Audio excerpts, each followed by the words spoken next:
ತಾಯಂದಿರ ಶಾಪ ನಿಮಗೆ ತಟ್ಟನೆ ಬಿಡೋದಕ್ಕೆ ಸಾಧ್ಯ ಇಲ್ಲ. ಹಿಂಗಾಗಿ ರಾಮನ ಹೆಸರನ್ನ ರಾಜಕೀಯ ಮಾಡ್ತಾ ಇರೋರ ನಡುವೆ ಇವತ್ತು ನಾವು ರಾಮನ ಹೆಸರಲ್ಲಿ ರಾಜಕಾರಣ ಅಲ್ಲ, ರಾಮನ ಹೆಸರಲ್ಲಿ ಒಂದಾಗ್ಸೋಣ, ರಾಮನ ಹೆಸರಲ್ಲಿ ಜಾಗೃತಿ ಮೂಡಿಸೋಣ ಅಂತ ಹೇಳಿ ಮೈಸೂರಿನಲ್ಲಿ ನಮ್ಮ ಕಾಂಗ್ರೆಸ್ನ ಪಕ್ಷದ ವತಿಯಿಂದ, ಪ್ರಚಾರ ಸಮಿತಿ ವತಿಯಿಂದ ಮಾನ್ಯ ವಿನಯ್ ಕುಮಾರ್ ಸೊರಕೆ ಸಾಹೇಬರ ನೇತೃತ್ವದಲ್ಲಿ ಇವತ್ತು ಒಂದು ಬೃಹತ್ತಾದಂತ ಒಂದು ಜಾಥಾ ನಡೆಸ್ತಾ ಇದ್ದೀವಿ.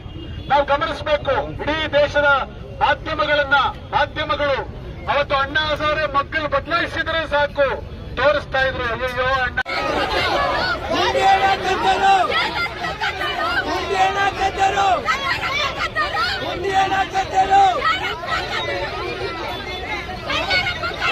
ಬಿಜೆಪಿ ಕಳ್ಳರು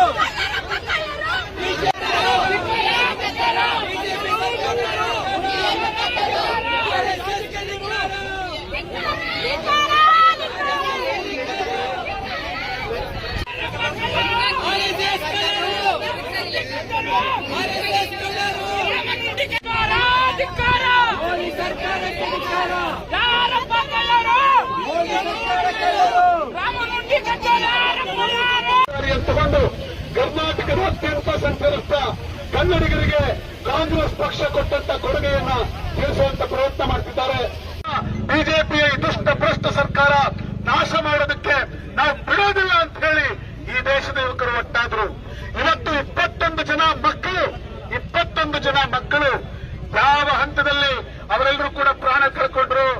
ಆ ಮಕ್ಕಳ ತಾಯಿ ತಂದೆಯ ಕಣ್ಣೀರಿಗೆ ಸ್ಪಂದಿಸ್ತಾ ಸೋನಂ ವಾಂಗ್ಚುಕ್ ಅವರು ಜಂತರ್ ಮಂತರ್ನಲ್ಲಿ ಉಪವಾಸ ಮಲಗಿದ್ರೆ ಅವರಿಗೆ ಸಾಥ್ ಕೊಡೋದಕ್ಕೋಸ್ಕರ ಇಡೀ ಭಾರತ ದೇಶದಿಂದ ಜನ ಬಂದ್ರು.